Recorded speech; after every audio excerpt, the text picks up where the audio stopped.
My parents used a court order to evict me from the house. My grandfather left me. They never expected the judge to expose their entire fraud. My name is Evelyn Carter. I was 28 years old the morning my parents tried to steal my house with a court order. At 6:17 a.m., the pounding on my front door was not a knock. It sounded like authority wrapped around a fist. "Sheriff's office, open the door." I woke up so fast my body moved before my mind did.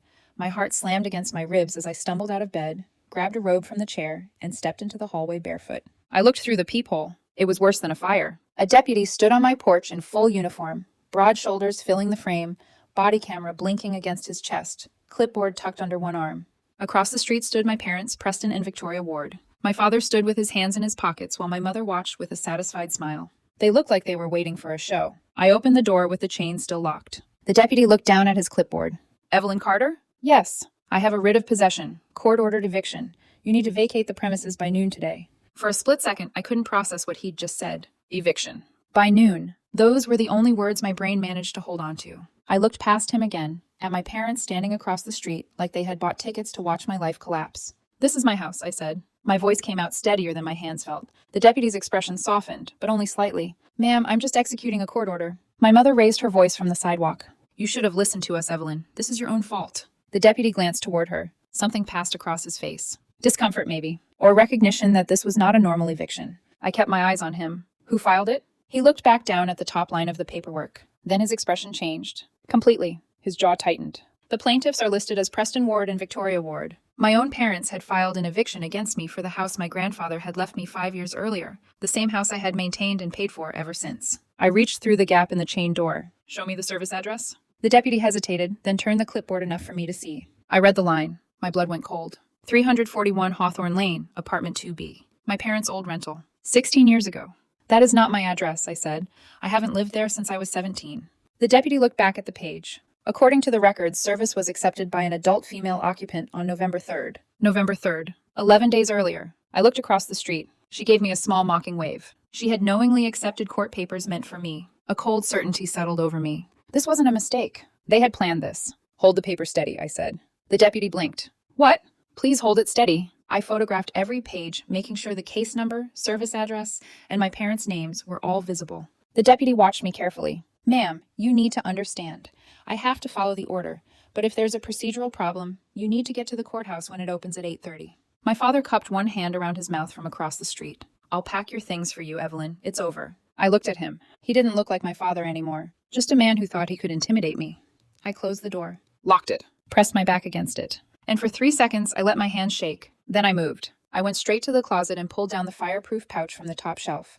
Inside were every document proving the house legally belonged to me. My grandfather, Silas Merrick, had always told me to keep important papers where panic could not reach them. Back then, I thought he was talking about accidents. I never imagined I'd need those papers because of my own family. I dressed in the fastest clothes I could find.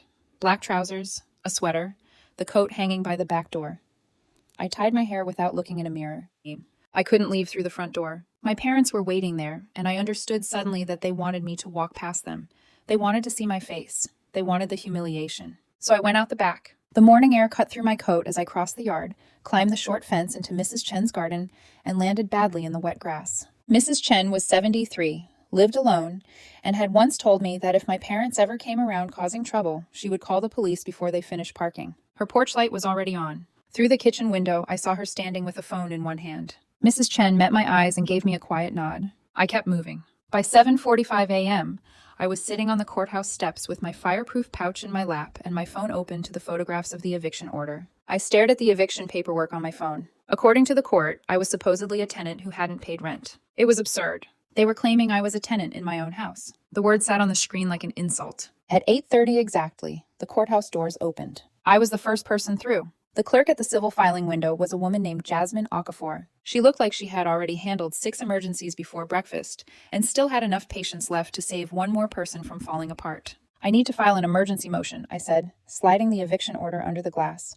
"I was served with this at my house this morning, but the service address is wrong. I was never properly served." Jasmine took the papers. The longer she read, the tighter her mouth became. "Your parents filed this?" she asked quietly. "Yes." "And they listed you as a tenant?" "I own the house." I unzipped the fireproof pouch with fingers that still didn't feel steady and pulled out the deed. "My grandfather left it to me 5 years ago. Free and clear, no mortgage. I have the probate documents and tax receipts."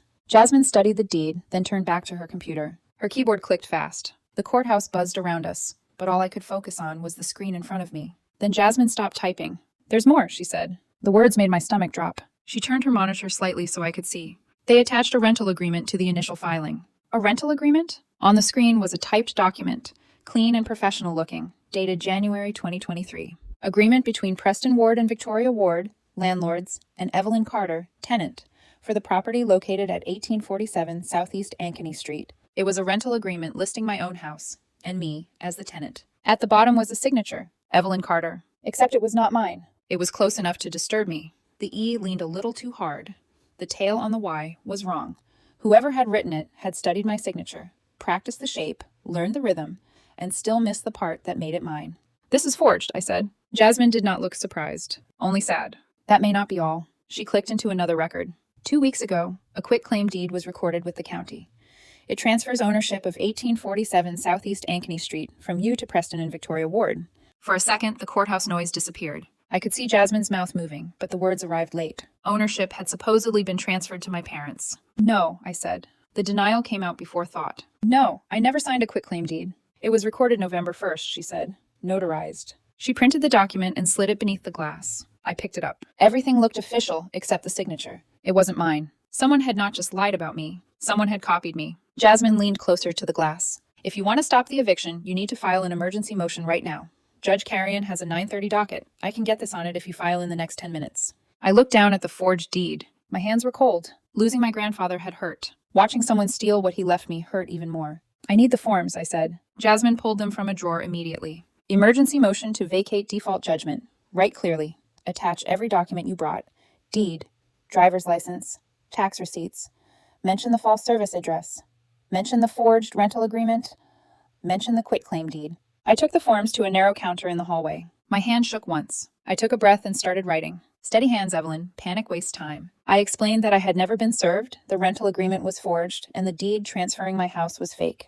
Then I attached every document proving ownership. At 9:14 a.m., Jasmine stamped the motion. The sound of the stamp hitting paper felt louder than it should have. "Courtroom 4, she said. "Judge Monica Carrion. Be there by 9:30. "Thank you," I said. She held my eyes for half a second. "Bring everything you have." Courtroom 4 was already half full when I walked in. My parents were seated in the front row with a lawyer I had never seen before. He had silver hair, an expensive charcoal suit, and the polished stillness of a man who charged more per hour than some people paid in rent. My mother looked calm and vulnerable, exactly the image she wanted the judge to see. My father sat beside her in pressed slacks and a button-down shirt, reading glasses perched on his nose as he reviewed papers. To anyone else, they looked like respectable parents. I looked like I had been dragged out of bed by a battering ram because I had. At 9:45, the bailiff called the case. Case 2023-CV18492. Emergency motion to vacate. Carter versus Ward. I walked to the front. Judge Monica Carrion looked down from the bench. She had the kind of face that did not invite performance. "Ms. Carter, you filed an emergency motion this morning. Explain why I should vacate a default judgment." I swallowed. "Because I was never properly served, Your Honor. The plaintiff served papers at an address where I have not lived in 16 years. My mother signed for those papers. The entire eviction is based on false service and forged documents." The lawyer stood smoothly. "Your Honor, Thaddeus Brennan for the plaintiffs. Service was completed according to statute. My clients attempted service at the defendant's last known address." "Last known address?" I said before I could stop myself. "They know exactly where I live. They were standing across the street from my house this morning." Judge Carrion's eyes snapped to me. "Ms. Carter, do not interrupt counsel. You will have your turn." Heat climbed my neck. "Yes, Your Honor." Brennan continued like he had not been interrupted at all. "My clients acted in good faith. They have been attempting to collect rent from their daughter for months. She refused to pay, refused to communicate, and left them no choice." Listening to him repeat those lies made my stomach turn. My mother lowered her eyes at exactly the right moment. A perfect portrait of pain. I understood then that this was not just paperwork. It was theater, and they had rehearsed their roles. Judge Carrion rested both hands on the bench and looked directly at me. "Ms. Carter, you may present your evidence." I stepped forward, opened the fireproof pouch, and handed my driver's license to the court clerk. "My current address has been the same for 5 years, Your Honor." The clerk carried it to the judge. Judge Carrion studied it for several seconds before comparing it to the documents in the court file. "The service address listed here is 341 Hawthorne Lane," she said. "Yes, Your Honor." "And your driver's license shows 1847 Southeast Ankeny Street."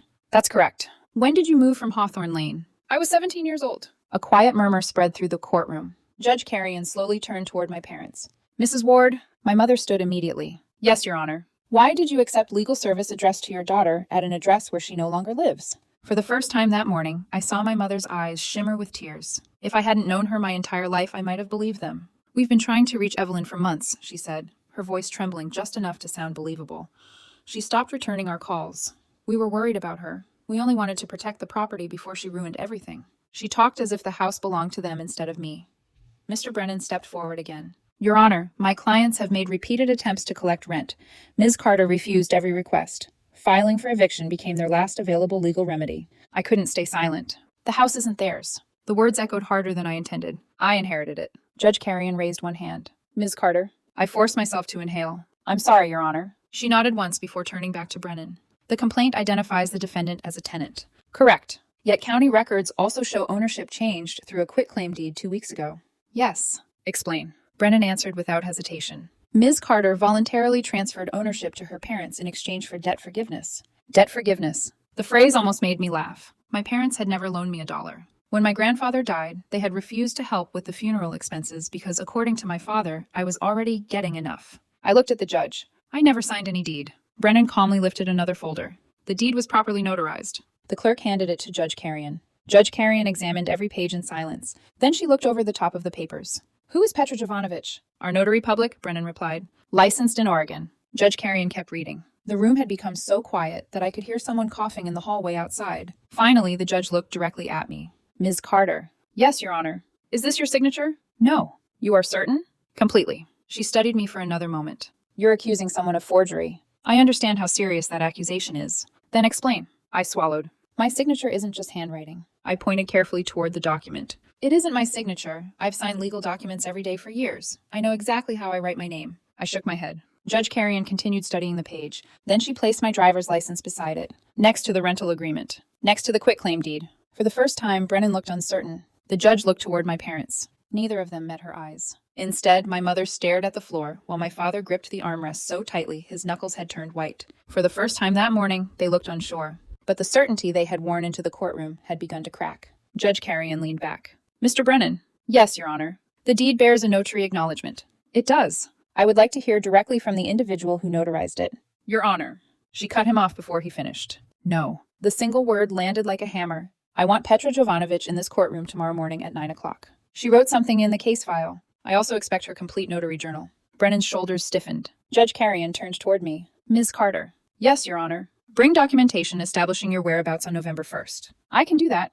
If you claim you never appeared before the notary, objective evidence will be important. I understand. I already knew exactly what evidence I needed. Judge Carrion looked back toward Brennan. Counsel, instruct your clients that the witness is expected to appear with all supporting records. I will. She closed the folder. The court finds sufficient questions regarding service and the authenticity of the recorded deed. She paused. The eviction order is stayed pending further review. Across the room, I heard my mother suck in a sharp breath. It was the first genuine emotion I had seen from her all morning. Judge Carrion continued. This hearing is continued until tomorrow at 9 a.m. She lifted the gavel. This court is adjourned. The crack echoed through the courtroom. People immediately began gathering their files. Lawyers whispered to clients. Chairs scraped against the floor. My parents remained seated. They didn't look at me. Neither did I look at them. For years, I had wondered why my grandfather had trusted me with everything he had built instead of leaving it to his own son. As I packed my documents back into the fireproof pouch, I finally stopped wondering. Maybe he had seen this day long before I ever could. Outside the courtroom, I barely reached the hallway before someone called my name.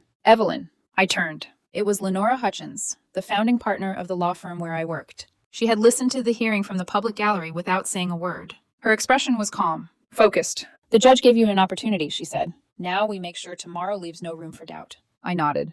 I'll get every record I can. Lenora gave one small smile. Good, because if they're willing to forge your signature... She glanced back toward the courtroom doors.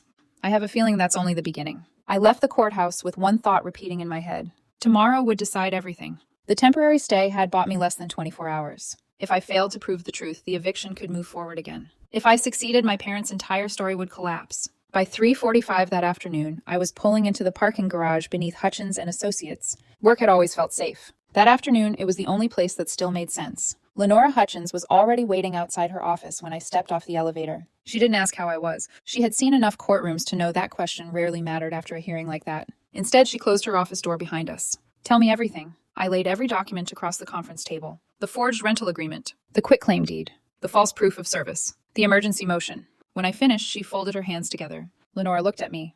This isn't a family dispute anymore. It's criminal fraud. Lenora reached for the phone. I need human resources. Within 20 minutes, the firm's HR manager arrived carrying several printed reports. She placed them on the table. Badge access records. Lenora nodded toward me. Walk us through November 1st. I studied the timestamps. 8:12 a.m. My badge records showed I had been inside the office all afternoon. I looked up. I never left the office except for lunch. Lenora smiled faintly.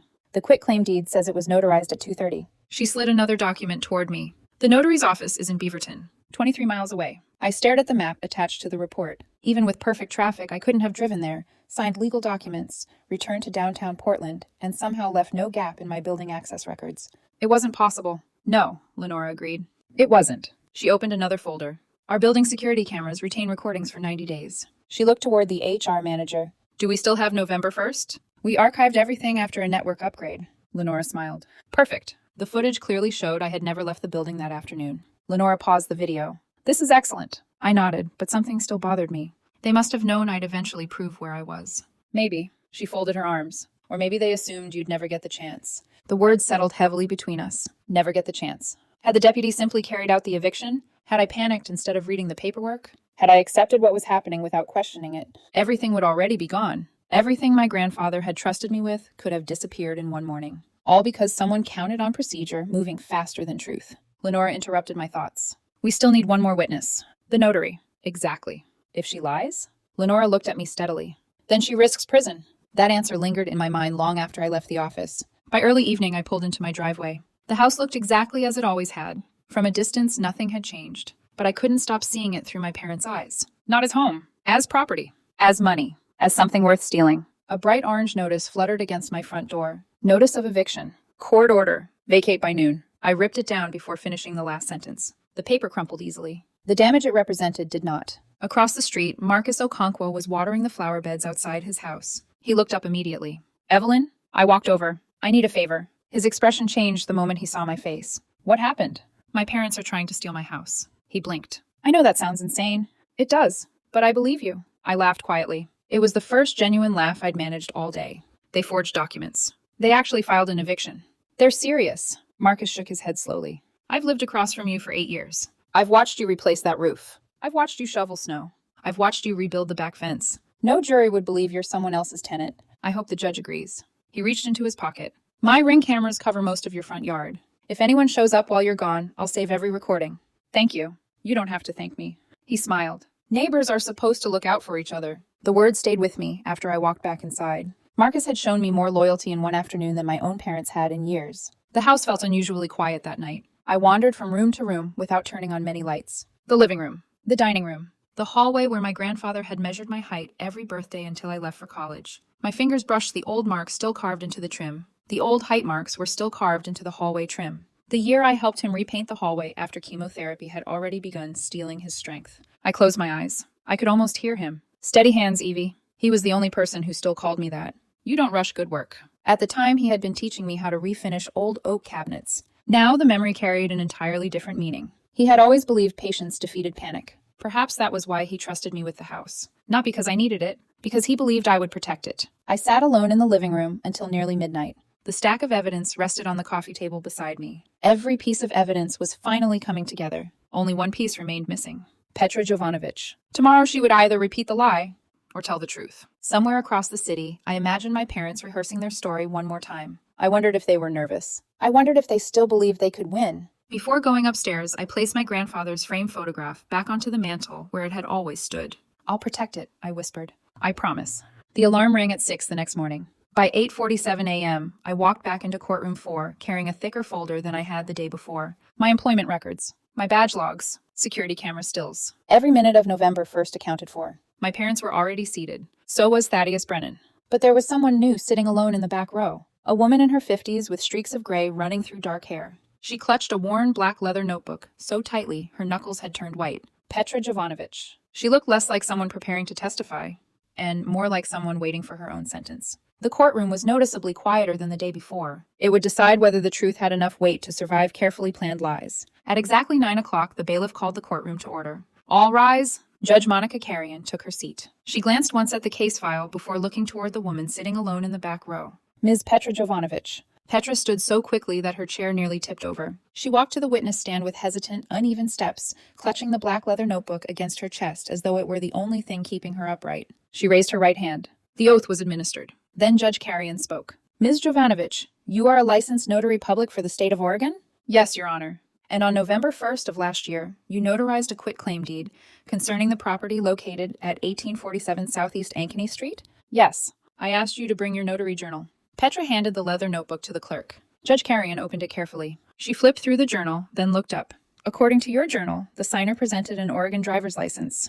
Yes. What are the last 3 digits of that identification number? Petra swallowed hard. 931. Judge Carrion turned toward me. Ms. Carter? Yes, Your Honor. What are the last 3 digits of your driver's license? 617. The silence that followed seemed to stretch forever. Judge Carrion lowered her eyes back to the journal. So the identification recorded in your official journal does not match Ms. Carter's driver's license? No. Petra's voice barely carried. It doesn't. Mr. Brennan rose. Your Honor, clerical mistakes do occur. Judge Carrion silenced him with a glance. I wasn't speaking to you. He sat. The courtroom became still again. Judge Carrion's attention returned to Petra. One question. She paused deliberately. Did you personally witness Evelyn Carter sign this quitclaim deed? Petra stared at the floor for several long seconds. My parents sat perfectly still. My mother was looking directly at Petra. Not pleading. Warning. I recognized that look. I'd seen it throughout my childhood. The look that said there would be consequences if you disappointed her. Judge Carrion's voice hardened. Answer the question. Petra's shoulders began to shake. No. It came out as little more than a whisper. Speak clearly. No. This time the word echoed through the courtroom. I never saw Evelyn Carter sign anything. A wave of murmurs spread through the gallery. Judge Carrion struck the bench once. Order. Petra had already started crying. They brought the document to me already signed. She wiped at her eyes with trembling fingers. Victoria told me Evelyn had signed it at home but couldn't come in because of work. She looked toward my parents. I've known them for years. I believe them. They showed me a driver's license. I didn't examine it closely. Her voice cracked. I wanted to help. Judge Carrion's expression didn't soften. You notarized a legal transfer of real property without verifying the signer's identity? Petra nodded slowly. I'm ashamed. Shame is not the issue. The judge's words were sharp enough to make everyone in the room straighten in their seats. You violated one of the most fundamental responsibilities entrusted to a notary public. I'm sorry. That apology does not undo the consequences. My father suddenly stood. Your Honor, this has all been misunderstood. Sit down, Mr. Ward. But now. He sat immediately. Judge Carrion turned toward me. Ms. Carter, you stated yesterday that you could establish your whereabouts on November 1st. Yes, Your Honor. I carried my folder to the clerk. Inside were my employment records, my badge access logs, security camera stills, time-stamped emails, calendar entries. Every piece of evidence carefully organized. The clerk handed everything to the judge. She reviewed each page slowly, then passed copies to Mr. Brennan. His confidence disappeared line by line. He studied the badge report, looked at the security photographs, compared them with the notarization time. Finally, he removed his glasses. Your Honor.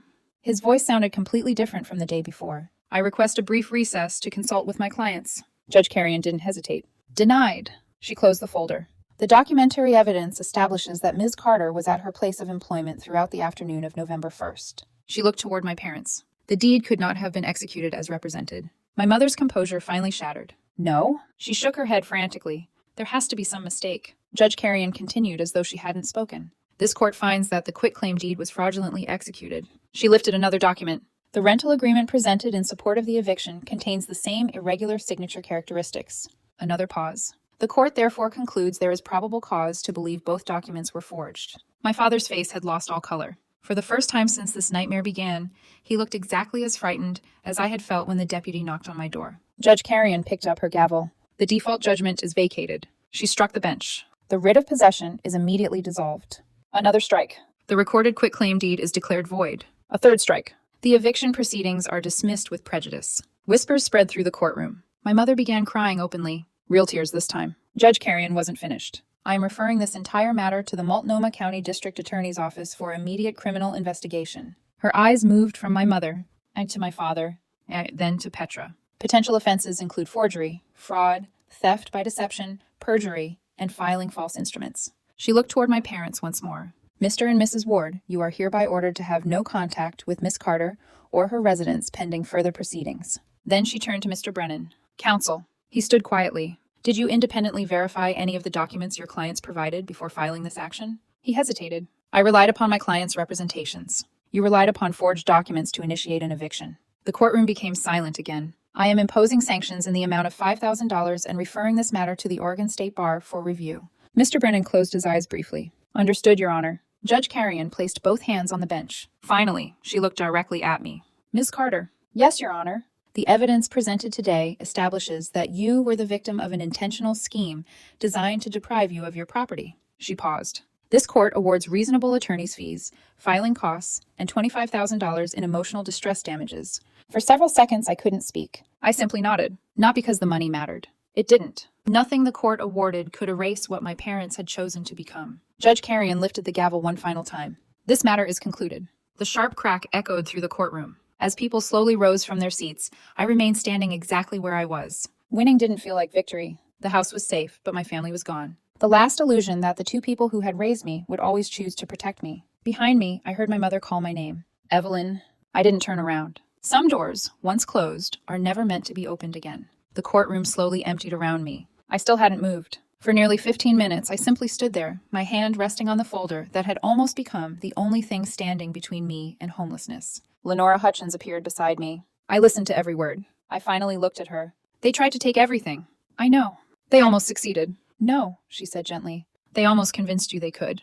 There was a difference, a painful one. If I had accepted the eviction without reading the paperwork, if I had believed authority automatically meant truth, if I had walked out of my own house without asking a single question, they would have won. Not because they were right, because they expected me to surrender before anyone looked closely. Outside the courthouse, autumn rain had begun to fall. Small drops tapped softly against the stone steps. I stopped beneath the entrance canopy and watched my parents emerge through the courthouse doors. They looked years older than they had only 2 days earlier. My mother's makeup had streaked beneath her eyes. My father no longer walked with the confidence he had worn into court. They didn't approach me. The temporary no-contact order made certain of that. Instead, they disappeared into the back seat of their attorney's car without looking in my direction. It was the last time I saw them as free people. 3 weeks later, the district attorney filed multiple criminal charges against my parents. Petra Jovanovic accepted responsibility almost immediately. She entered a guilty plea to notary misconduct before the criminal case even reached trial. She surrendered her notary commission voluntarily. The judge sentenced her to probation and community service. Before leaving the courtroom that day, she turned toward me. I'm sorry. Her voice trembled. I'll regret that decision for the rest of my life. I believed her, not because what she had done deserved forgiveness, but because genuine remorse sounds different from excuses. My parents never sounded that way. 2 weeks after the charges were filed, I received a phone call at work. Ms. Carter? Speaking. My name is Ramona Castillo. I represent Preston and Victoria Ward. I leaned back in my chair. What do they want? They'd like the opportunity to apologize. No. They're prepared to sign documents permanently acknowledging your sole ownership of the property. They should. They're also offering additional financial compensation if you'll ask the district attorney to reconsider prosecution. I almost laughed. Money. Even now, they still believed everything had a price. Ms. Castillo? Yes? My parents forged my signature. They tried to convince a court that I was renting my own home. They stood across the street while deputies came to remove me from the only house my grandfather ever gave me. Silence answered. Then she spoke quietly. I understand. No. I looked through my office window toward the city below. I don't think you do. They weren't trying to settle a misunderstanding.